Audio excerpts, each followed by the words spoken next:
እንኳን ለታላቁ ለቅዱስ ገብርኤል ዓመታዊ በዓል በሰላም አደረሳችሁ አደረሰን። ታኅሳስ 19 ቀን በዚህ ቀን ሰለስቱ ደቂቅ የምናመልከው አምላካችን ከሚነደው ከእሳቱ ቶሎ ሊያድነን ይችላል ያሉበትን ዕለትና ቅዱስ ገብርኤል ከእሳት ያዳናቸው ዕለት መታሰቢያ በዓል ነው። ቅዱስ መጽሐፍ እንደሚነግረን አባቶቻችን እንዳስተማሩን ነገሩ እንዲህ ነው።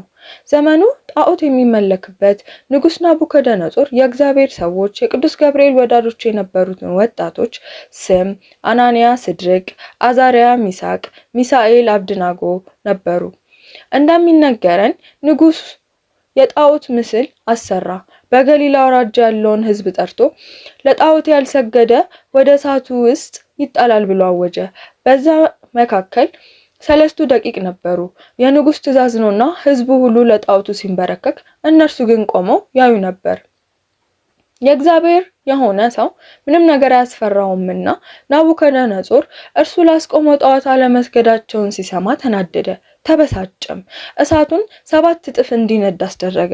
ሦስቱንም አስሮ እሳቱን እያሳየ ከመቃጠል ወይስ ለኔ ጣዖት መስገድ የቱ ይሻላል ባላቸው ጊዜ የምናመልከው አምላካችን ከሚነደው ከእሳቱ ቶሎ ሊያድነን ይችላል፣ ባያድነንም እንኳን አንተ ለምታመልከው ጣዖት አንሰግድም አሉት። በዚህ ጊዜ ጉልበት ያላቸው ሰዎች ተፈልገው 3ቱን ወጣቶች አስረው ወደ እሳቱ እቶን ውስጥ ጣሏቸው። አስረው የጣሏቸው ወታደሮቹ የእሳቱ ወላፈን አቃጠላቸው። ሰለስቱ ደቂቅ ግን መልአኩ ቅዱስ ገብርኤል ከሰማይ ወርዶ እሳቱን አበረደላቸው፣ አጠፋላቸውም።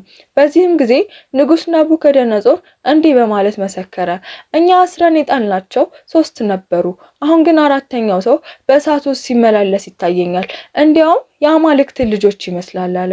የእግዚአብሔር የማዳኑ ስራ ሲገለጥ ቅዱስ ገብርኤል ሲታይ አዋጁ ሁሉ ተሻረ።